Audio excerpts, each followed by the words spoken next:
Bueno, muy buenas tardes, mi nombre es Santiago Alarcón y pues bueno, en este video voy a tratar de explicar dos circuitos que realicé y pues básicamente dan solución a estos dos mapas que vemos acá. Bueno, el primero de ellos estos son máquinas de estado y ¿cómo funcionan? Bueno, ¿qué tienen de peculiar estas dos máquinas? Ambas funcionan de una forma muy similar. Es decir, cuando hay dos pulsos del mismo tipo, es decir, bien sea dos flancos bajos o dos flancos altos, en mi circuito me va a entregar un 1, dos flancos consecutivos. Es decir, si me trae dos veces dos periodos consecutivas, un 1 o un 0, mi salida va a ser un 1. Entonces eso se ve acá. Si hay un 0 y luego vuelve a haber un 0, mi salida va a ser un 1. Y si mi salida es un 1 al principio y vuelve a ser un 1, mi salida va a ser un 1. Si hay un 0 y posteriormente hay un 1, entonces viene este estado, estar pendiente del segundo 1. O si mi salida fue un 1 y posteriormente fue un 0, viene a estar pendiente del siguiente 0. Casi de igual forma funciona este circuito que tengo por acá, que trabaja de la misma forma, solo que no muestra el 1 en el segundo flanco. Es decir, en el anterior con el primer flanco estaba a la espera. Con el segundo flanco, si era el mismo valor, mi salida de una vez se transformaba en 1. En este no. En este hay dos flancos y mi salida vuelve a ser, mi salida se muestra 1 en el siguiente periodo, en el periodo siguiente al cual. Es decir, mientras dos veces consecutivas 1, por ejemplo, para irnos por este camino, y mi salida va a ser 0, 0, y en el periodo siguiente, supongamos que va a ser 1 de nuevo, entonces mi salida se va a volver 1 y va a estar ahí hasta que este valor cambie. O si fue 1, 1 y luego 0, entonces se va a ver dos periodos consecutivos 0, que fueron los dos periodos en los que estuvo entrando el 1.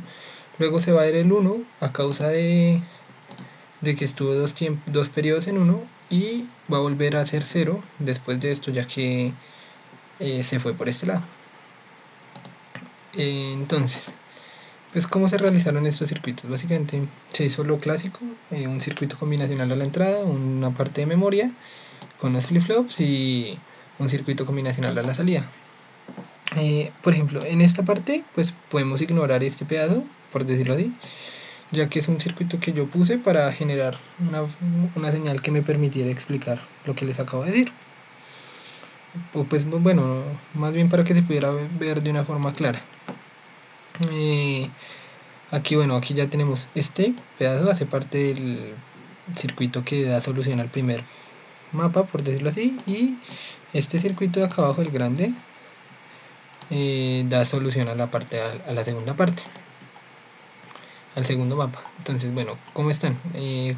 Compuestos acá, circuito combinacional, en este caso simplemente es una compuerta NOT y ya, la parte de memoria y mi circuito combinacional de salida. Y de igual forma, en el segundo, mi circuito combinacional a la entrada, mi parte de memoria y mi circuito combinacional a la salida.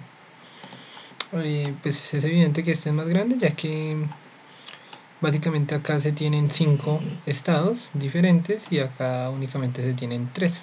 Entonces pues a esto también se ve el tamaño. Para visualizar esto usé un osciloscopio en acoplamiento directo y tengo a una parte del osciloscopio conectada mi señal de salida de mi primer circuito, es decir, la que soluciona este.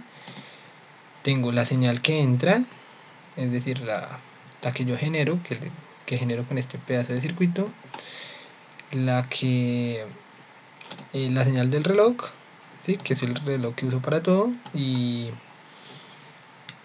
la señal de salida del segundo circuito. Entonces, pues, vamos a ver cómo funciona. Entonces, bueno, pues ahí ya está funcionando, solo que no tengo el osciloscopio. Acá está. Y bueno, entonces vamos a ver cómo se ve. Entonces, acá tenemos la señal del reloj, la señal que yo genero, la señal de salida del primer circuito y acá abajo la verde es la señal de salida del segundo circuito. Bueno, acá pausé la simulación para que podamos ver cómo es que estuvo funcionando. Entonces, bueno, el reloj, cada flanco de subida me indica un periodo, es decir, que un periodo de mi circuito va de acá hasta acá, ¿sí? Los dos flancos de subida. Mi señal de entrada es esta azul. Bueno, en algunos casos Proteus muestra estas lineecitas porque se tienden a ir algunos pulsos del reloj o algo así, pero pues bueno, vamos a tratar de ignorarlas. Y para bueno, y estos son mis dos salidas, la del primer circuito y la del segundo circuito. Como vemos, como ya había dicho antes, este prácticamente es un registro desplazado de este, ¿sí? Simplemente que lo muestra un periodo después.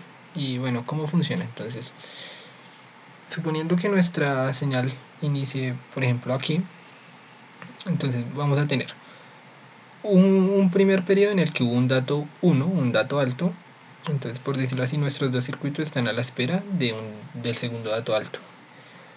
Acá llegó el segundo dato alto, entonces nuestro primer circuito, al enviarlo al tiempo que el pulso se genera, lo envía acá y este aún sigue a la espera. Luego,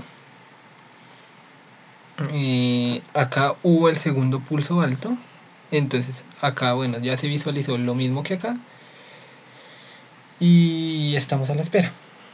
Ahora, acá hubo un pulso bajo y luego un alto, es decir que no pasó nada en ambos circuitos, acá y acá se ve. Y luego hubo un pulso bajo y posteriormente una serie de 3 pulsos bajos. Entonces encontramos con que, bueno, nuestro segundo circuito responde en el segundo pulso y acá nuestro primer circuito responde en el segundo pulso y nuestro segundo circuito después del segundo pulso. Entonces acá está. Y ya, básicamente ese es el funcionamiento del circuito.